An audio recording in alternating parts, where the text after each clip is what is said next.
What should you do when you notice someone is lying to you? Or that someone is lying in general? May not be specifically towards you, but they're lying. Okay? What is lying? Okay, look, withholding information is not lying. If you ask me, for example, what do I see outside of the window? I could say I can see the blue sky and some people walking around. If that's a fact, I may be seeing a couple arguing. I may be seeing a red car passing by a blue car. There are hundreds of things my brain captures at the same time. Am I going to mention all those hundreds of things? No, I give a short overview. That's how you communicate effectively. Okay? So withholding information is necessary in communication because you can't transfer all information verbally towards the other individual. Even when you give a visual presentation, you leave out unnecessary data as long as you give a general representation of what's going on. Okay? That's how it goes. So, keeping information out always happens in communication. You never give all information completely. That's not possible. Human beings can't process that. We can't. Here's another thing. Sometimes you need to keep information hidden. Let's say you have a surprise party. Then you need to keep information hidden. So let's say you are about to prepare a surprise party, but you can't say that. So if someone asks, what are you going to do? And you tell them, I'm going to the supermarket. And you are going to the supermarket. What are you going to do there? Because you're going to purchase some items for the surprise party. So you reveal data that's factual, but you don't reveal everything. You don't always have to reveal everything. Okay? There are times you should reveal data because it's necessary for the safety of a situation. Okay? So if you're at the job and the boss asks you if you closed or if you sealed off the pipes in the factory. Now, if you forgot to do it, you say, oh, sir, I forgot it. You just state the fact as it is. You're not going to hide it. You're not going to let them think you did it. You know why? Because if you give misinformation and later the pipes were not sealed off, you can have an explosion or things can get bad. So there is information you should give other people if the information is relevant for the safety of the situation.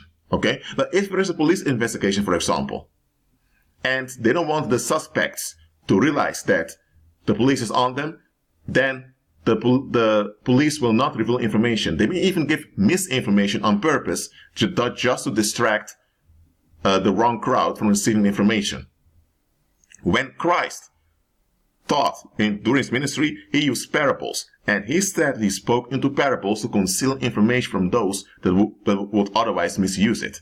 So he would speak in parables to the crowd, and to his disciples he would explain everything. Okay? So concealment of information is not lying. It just depends on the context. For example, if, let's say, there's a genocide that occurs now. And let's say there's a genocide against Chinese people, for example, just making up something. And you have some Chinese people that you're hiding in your home, or else they will be deported. Are you going to say to the police officer when he comes to your home, do you have Chinese people here? Are you going to say yes? Or are you going to give misinformation to protect the lives of those in your care? You know that the police comes because he complies with the evil agenda. So are you going to comply with the evil agenda by being factual? No. You will look at the situation and you will realize if you comply by giving factual information, you will be contributing to danger and to evil. So you don't do that. Okay? Even in the Old Testament with the prophet Jeremiah, the king told the prophet Jeremiah, if you tell people what's really going on, they will kill you, they will trouble you. Just tell them this and this. And Jeremiah did as king told him. And the persecutors, when they approached Jeremiah to ask the question, Jeremiah told them what the king commanded him to say, and people left him alone. So Jeremiah's life was spared, because they tried to kill Jeremiah multiple times. So you can't always give factual information. Okay? So withholding information to secure safety of the community, that's not lying. Lying is when you, on purpose, endanger the community to preserve a selfish interest.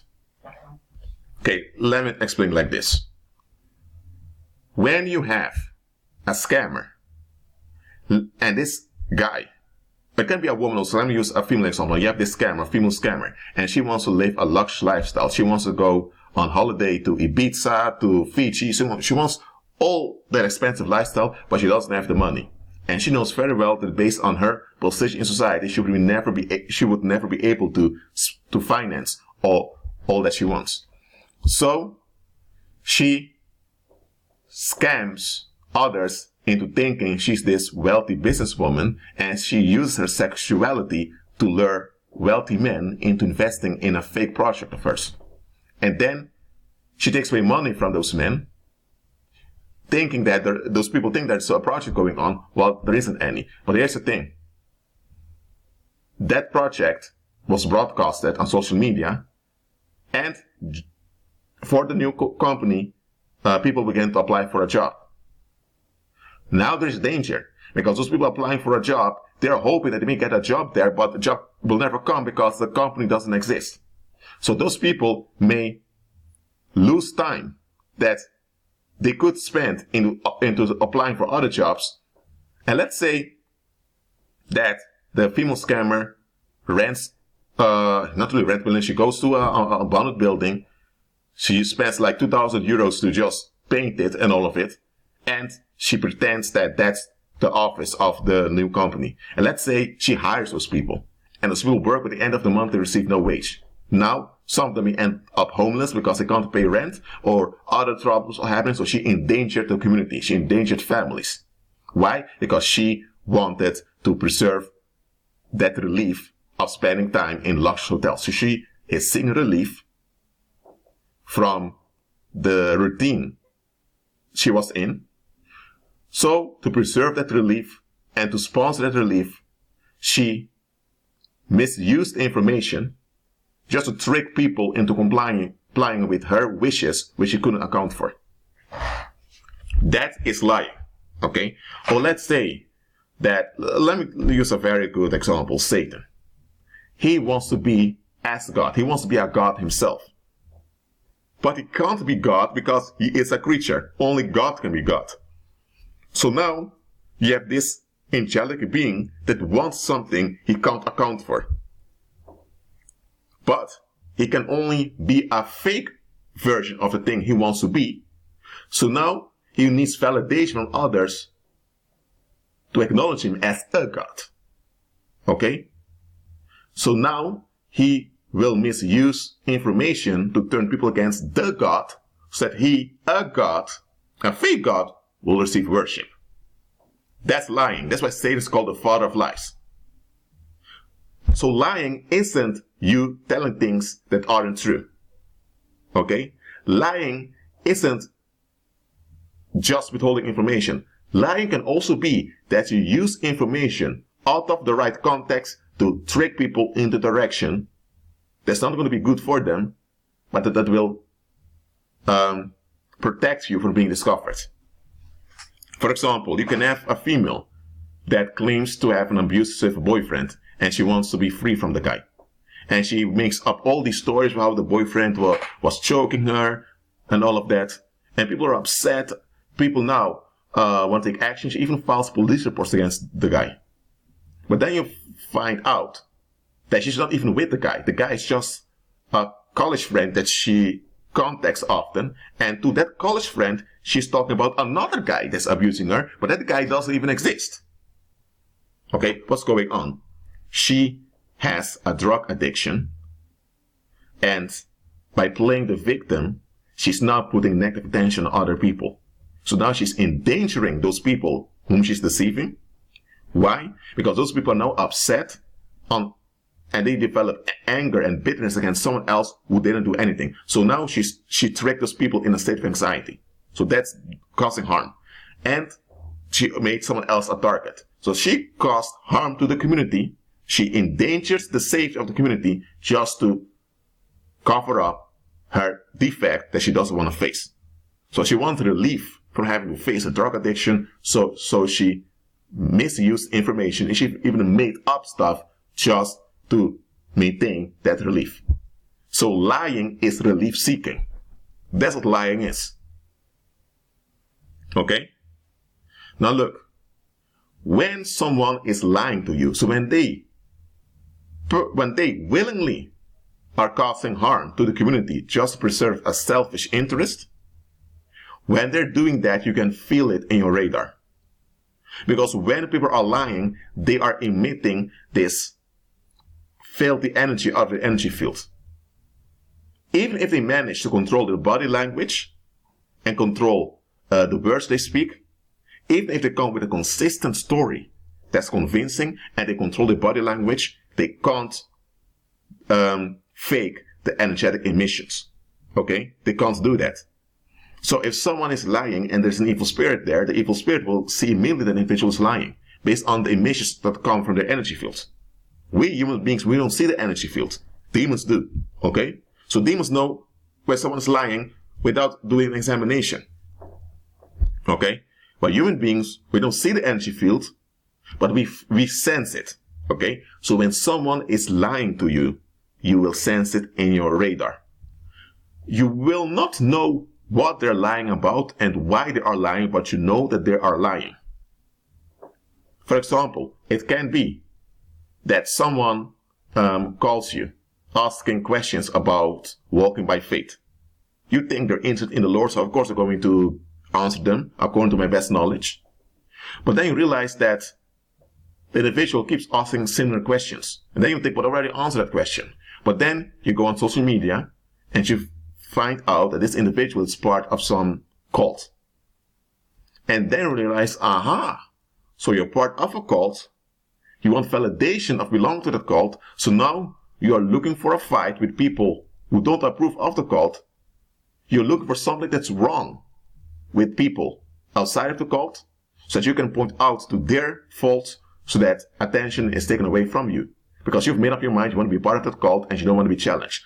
So now you have to challenge others with accusation so that you are not challenged for your allegiance to a cult, even though you know it's a cult, even though you know it's toxic. In this case, when that individual begins to ask questions, you can sense in your radar that something is off with the individual. That's your radar going off. That reveals onto you that the individual is lying.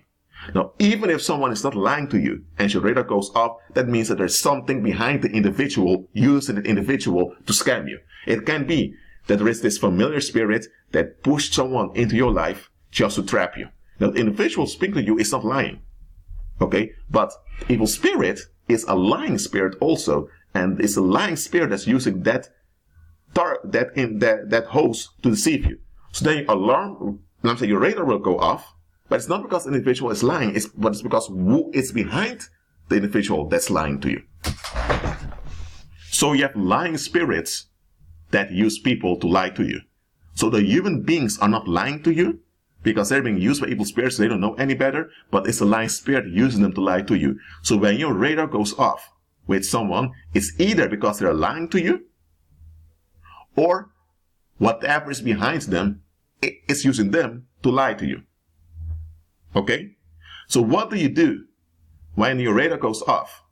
When you sense that someone is lying to you? If someone is being used to lie to you, then that individual itself is innocent because they're not aware they're being used. Okay? That's a different case. But when you sense that someone is lying to you, you're dealing with someone who eventually that individual will be willing to harm you physically. Because the fact that they make the effort to lie to you, to endanger your safety, just to preserve their self-interest, that already is a red flag. The next step is to actually act out the danger by becoming physically aggressive against you. And with that, they may use weapons also. When you sense that someone is lying to you, just, let me say, if it's a conversation with an employer or someone you have to see regularly, just let them talk and make them feel comfortable. And when you can, shut down the conversation saying, oh, sir, I need to finish my work, or I need to do that just make sure you get out of the situation in a polite and peaceful manner. Don't confront them. Don't act out. Don't do any of that, because then they may be triggered and they feel rejected, and that will escalate. When someone is lying to you, it means that they are delusional and they are desperate to preserve whatever relief they're clinging onto. And just like a cocaine addict that's so into seeing the relief of cocaine, he or she will even rob other people just to sell other people's property to get money to purchase their cocaine. The same it is when someone is lying onto you. Lying is their drug. Lying is their cocaine. Lying is what and fooling you is what gives them a high. All liars are pathological. Now, the category pathological liar is someone whose lying has gotten out of control and others see it openly except them. That's what they call pathological liar. But all liars are pathological. They are all addicted to some relief that they want to preserve, and the outcome they want to preserve is something that's that can't be accounted for or something undesirable. Anyway, it's something that in the long run it will harm the community and it may even be destructive unto themselves. But they're so into that relief that they're clinging onto it and they're willing to trick you into enabling that relief of theirs, if it means sacrificing you. That's what a liar is. So a liar isn't just someone who withholds information or someone that gives misinformation. A liar is a perpetrator. Let me repeat that. A liar is a perpetrator. So recognize them as such. Just make sure you leave the conversation as peaceful as possible and stay away from that individual. Okay? Look, if someone is breaking down mentally and they don't know what they're talking about anymore because they're breaking down, then they're not lying to you. They're just malfunctioning. Okay, so know the difference between someone that's malfunctioning and someone that's lying onto you.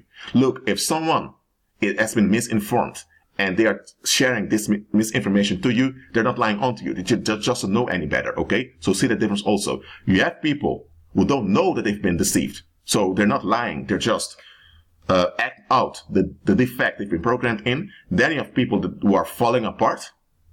So they don't know what they're saying and what they're doing, and those are the people that really need help as soon as possible. And then you have folks who are perpetrators.